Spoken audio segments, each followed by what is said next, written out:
ईद मनाई जा रही है और नवरात्र के कार्यक्रम शुरू हो रहे हैं। इस भारत की यही खूबसूरती है कि हम सब मिलकर के एक साथ मनाते हैं त्योहार। जब मैं आज आ रहा था तो जानबूझ करके पुलिस ने मुझे रोका। इसको मैं तानाशाही समझूं, मैं इसको इमरजेंसी समझूं। औरंगजेब का अनावश्यक से उठाया गया है। एक है, अब उसकी मृत्यु यहाँ हुई तो कब्र यहाँ बनी हुई है। हमने तो छत्रपति शिवाजी महाराज का जो आदर्श है, उन्होंने अफजल खान की भी वहाँ पर कब्र बन गई। वो तो है भारत की ये उदारता की सर्वसमावेशिकता का प्रतीक है।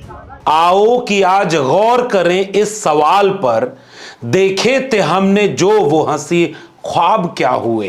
साहिर लुधियानवी की इन पंक्तियों के साथ आज ईद की सबको मुबारकबाद। हिंदुओं का नवरात्र चल रहा है, उन्हें उसकी मुबारकबाद देश दे रहा है। मुसलमानों के लिए ईद की मुबारकबाद दे रहा है। कुछ दिन पहले होली गुजरी, होली में लोगों ने गले मिलकर के होली की मुबारकबाद दी। जब होली चल रही थी तब भी रमजान चल रहा था। इधर रमजान खत्म हुआ, ईद आई, उधर नवरात्र शुरू हो गया। दो अलग अलग मजहब में यकीन रखने वाले लोग, दो अलग अलग धर्मों को मानने वाले लोग एक जगह पर रहते हों तो वो धर्म के त्योहार कैसे दोनों को बांट पाएंगे? ये कुदरत, सूरज, चांद, आसमान, इन सब को कैसे अलग कर पाएंगे? मोहब्बत इंसानियत और जज्बातों से होती है। सियासत मोहब्बत के खिलाफ होती है। सियासत ने यह ऐलान किया कि सड़क पर नमाज नहीं पढ़ी जाएगी। मोहब्बत ने यह सवाल किया कि एक मजहब के लिए ही ऐसे ऐलान क्यों? जमहूरियत का तकाजा है कि सब मिलकर एक जैसे नियम सबके लिए बनाएं। चंद रोज पहले जयपुर से एक नायाब घटना हुई, उसका वाकया आपसे साझा कर रहा हूं। पहले मंदिर में भगवान को सुनाई खरी खोटी, फिर नशे में तोड़ दी तेजा जी की मूर्ति। जयपुर में लोक देवता वीर तेजा जी मंदिर की मूर्ति तोड़ने वाले आरोपी सिद्धार्थ सिंह को पुलिस ने गिरफ्तार किया। पूछताछ में उसने आर्थिक तंगी और नशे की हालत में घटना को अंजाम देने की बात कबूल की। सीसीटीवी फुटेज और कार नंबर के आधार पर पुलिस ने उसे पकड़ा। आरोपी का रेस्टोरेंट बंद होने से वह मानसिक तनाव में था और जैसे ही यह खबर जयपुर और राजस्थान में फैली थी, तमाम हिंदूवादी संगठन इतने आक्रोशित हो गए थे कि इसका बदला लेंगे। लेकिन नाम जब आया सामने तो वो सिद्धार्थ सिंह था। अब आप अगर समझदार हैं तो समझ गए होंगे कि मैं क्या कहना चाह रहा हूं। एक दूसरा वाकया महाराष्ट्र का है। मस्जिद में बम फोड़ने के लिए दो कम उम्र के नौजवान, जिनको देख करके यह समझ में आएगा कि इन्हें अच्छी तालीम नहीं मिली। ये सामान्य गरीब परिवार के बच्चे हैं जो बेरोजगार होंगे।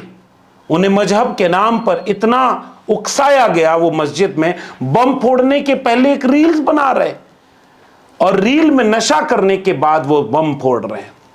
इसका दूर दूर तक किसी भी धर्म या मजहब से कोई रिश्ता है क्या? कोई रिश्ता है क्या उस सड़क का किसी मजहब से जिस पर आप नमाज तो नहीं पढ़ेंगे? उत्तर प्रदेश के पुलिस अगर नमाज आप पढ़ते हैं तो आपके ऊपर केस कर सकती है, आपका लाइसेंस जब्त कर सकती है। लेकिन ठीक उसी समय इसी देश में कई जगहों पर सड़कों पर धार्मिक कार्यक्रम हुए। मैं कल ही महाराष्ट्र में था और महाराष्ट्र के कई इलाकों में वहां का अपना गुड़ी पड़वा सड़कों पर उत्सव की तरह मनाया गया। मुझे एयरपोर्ट पहुंचने में 2 घंटे लगने थे, लगे 3 घंटे, क्योंकि कई जगहों पर ढोल नगाड़े के साथ रैली बना करके पुलिस की सुरक्षा में सड़कों पर लोग रैली निकाल रहे थे और वो अपनी संस्कृति और अपने धर्म की। लेकिन जब मैं दिल्ली पहुंचा तो पता चला कि पुलिस ड्रोन से उत्तर प्रदेश में निगरानी कर रही है कि सड़कों पर कोई नमाज तो नहीं पढ़ा। आज ईद थी, ईद बीती। कुछ एक जगहों को छोड़ दें जहां पर नमाज अदा करने के बाद कहीं कहीं आक्रोश में नारेबाजी हुई। एक पोस्टर एक जगह पर लहराया कि सड़कों पर केवल नमाज नहीं पढ़ी जाती, दूसरे धर्मों के लोग भी कई बार सड़कों पर अपना धार्मिक त्योहार मनाते हैं। मगर इससे ज्यादा खूबसूरत एक दृश्य दिखा जिसमें नमाज पढ़ने के लिए जाने वाले लोग, उन पर हिंदू लोग मुबारकबाद ईद की देते हुए फूल बरसा रहे हैं।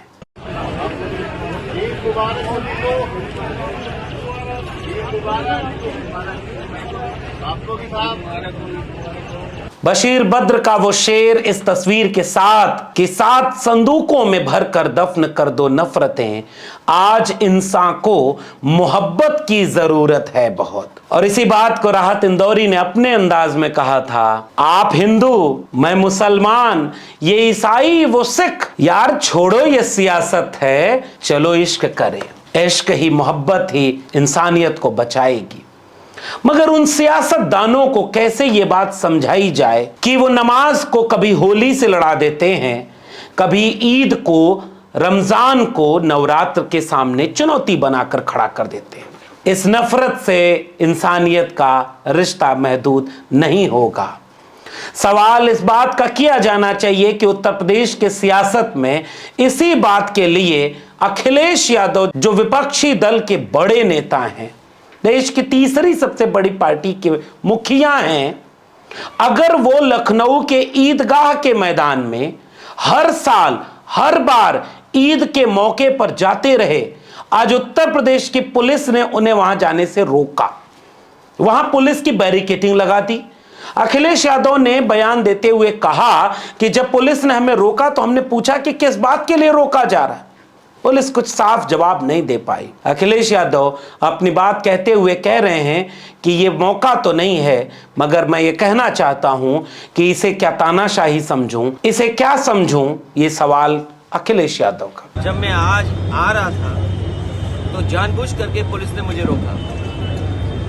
मैंने जानना चाहा कि भाई क्यों नहीं जाने दे रहे हो।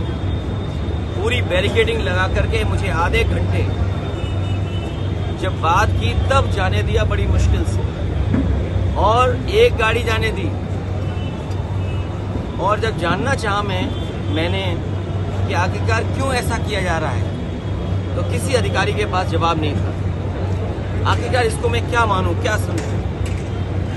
इसको मैं तानाशाही समझूं, मैं इसको इमरजेंसी समझूं?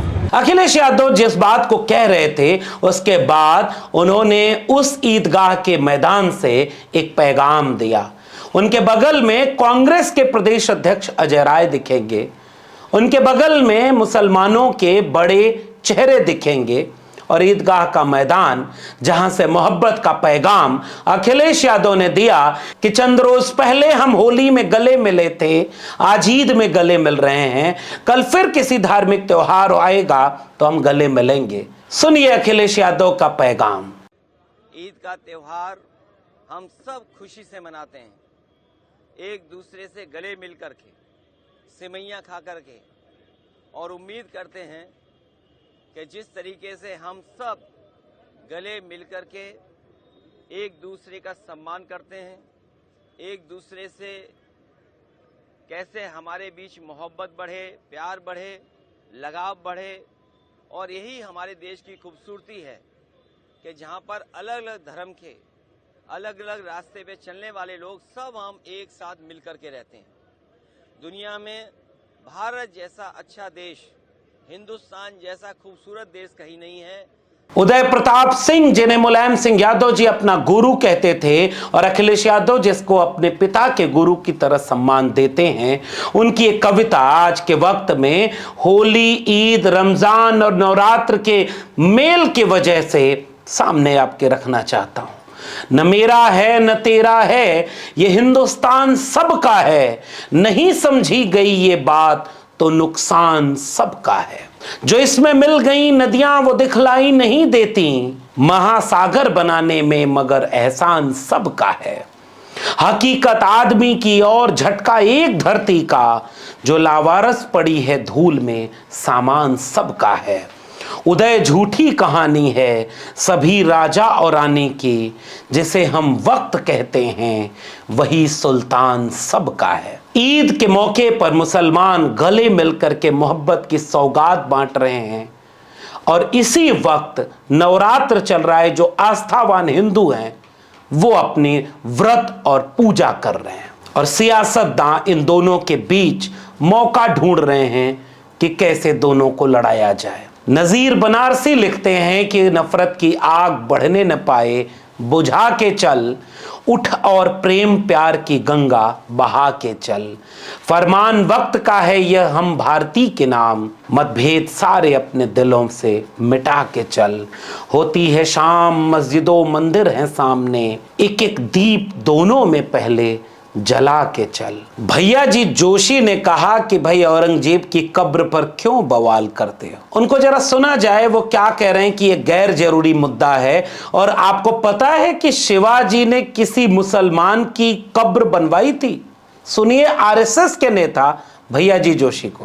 देखिए, औरंगजेब का अनावश्यक विषय उठाया गया है। एक है, अब उसकी मृत्यु यहाँ हुई तो कब्र यहाँ बनी हुई है, जिनको श्रद्धा है वो जाएंगे। हमने तो छत्रपति शिवाजी महाराज का जो आदर्श है, उन्होंने अफजल खान की भी वहां पर कब्र बनवाई थी। तो वो तो है भारत की ये उदारता की सर्वसमावेशिता का प्रतीक है। वो कब्र रहे, जिसको जाना है वो जाए। इंसानियत को सबसे ज्यादा जरूरत जिस एक चीज की है वो है मोहब्बत। मगर सियासत ये समझती है कि अगर सब इंसानों में मोहब्बत होगी, कोई किसी की हकमारी नहीं करेगा, सबको बराबर का सम्मान और अधिकार मिलेगा, सबको जिसकी जितनी जरूरत है उतना मिलेगा, तो फिर सियासत कैसे चलेगी जो नफरत पर टिकी हो। इसलिए मोहब्बत इस सियासत को पहचाने और आने वाले वक्त में इंसान मोहब्बत को जीते। फैज अहमद फैज के इस नज़्म के साथ आप सबको, जिस धर्म को आप मानते हैं, आप मुसलमान हैं तो आपको ईद मुबारक, आप आस्थावान हिंदू हैं तो आपको नवरात्र की बधाई, अगर आप बुद्धिस्ट हैं तो आपको नमो बुद्धाय कहता हूं, अगर आप गुरु को मानते हैं तो वाहे गुरु दा खालसा वाहे गुरु दा फतह की बात होगी, अगर आप महावीर स्वामी को मानते हैं तो जैन अभिवादन स्वीकार करें, अगर आप ईसाई हैं तो अपने गॉड को याद करें, और अगर आप नास्तिक हैं तो विज्ञान को याद करें। आइए सब मिलकर एक अच्छा भारत बनाएं।